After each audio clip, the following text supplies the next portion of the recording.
Recently, the well-known journalist and commentator Paddy Gower released a video speaking about New Zealand's billionaires. The video was a pathetic display of repulsive bootlicking.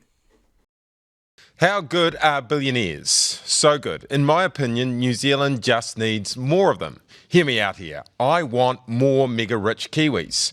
I know that will infuriate a lot of people, but honestly, we need them. I reckon we have a problem with the wealthy, something called the Great Kiwi Knocking Machine. We like to knock things. There is this tendency that we have to knock people down, particularly wealthy people. Our mindset is to think of billionaires as rich rather than as wealth creators. I was just reading the annual NBR Rich List, and it was page after page of amazing New Zealander, actually. Personally, I had never heard of many of them, and it led me to this question. Why aren't our top 10 billionaires as well known as something like our top 10 All Blacks? For some reason, we don't put wealth creators on the same pedestal as athletes. Now, I think the word billionaire is part of the problem. We attach the word billionaire to a Kiwi, and suddenly they are in the same class as those billionaires Elon Musk, Jeff Bezos, and Mark Zuckerberg.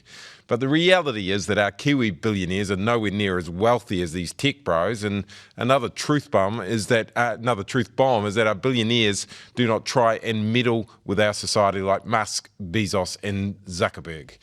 What a video! Have you ever seen a more pathetic display of bootlicking? Endless glorification of the rich, no mention of the workers who created their wealth, no mention of the workers without whom they would be nothing.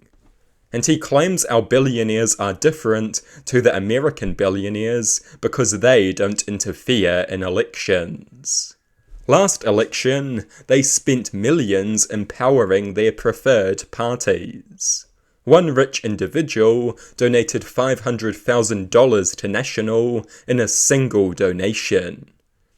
And now this misinformation-spewing clown wants us to believe that these people don't interfere in politics. What a joke. They dish out millions in political donations in a desperate bid at influencing election outcomes. They fund advertising, and advertising wins votes. They love interfering in politics. Paddy wants us to stop calling them billionaires. Supposedly, we should call them wealth creators. Have you ever seen more shameless bootlicking? It is just embarrassing. Having wealth does not mean that you created it. You can acquire wealth that already exists. And many of these billionaires have contributed nothing of value to society. Since the 1980s, wealth inequality has skyrocketed. The rich are richer than ever, but the average person is not more wealthy. House prices have skyrocketed, homelessness rates have increased exponentially, child poverty has become far more widespread. What wealth have these people produced? The only wealth they have produced has been for themselves. And they have done it by exploiting workers and degrading the environment. They are not your friend, they are your enemy. I hate that Paddy Gower's views are framed as some kind of rebellious truth-telling, when in reality he is just praising the most powerful people in our society.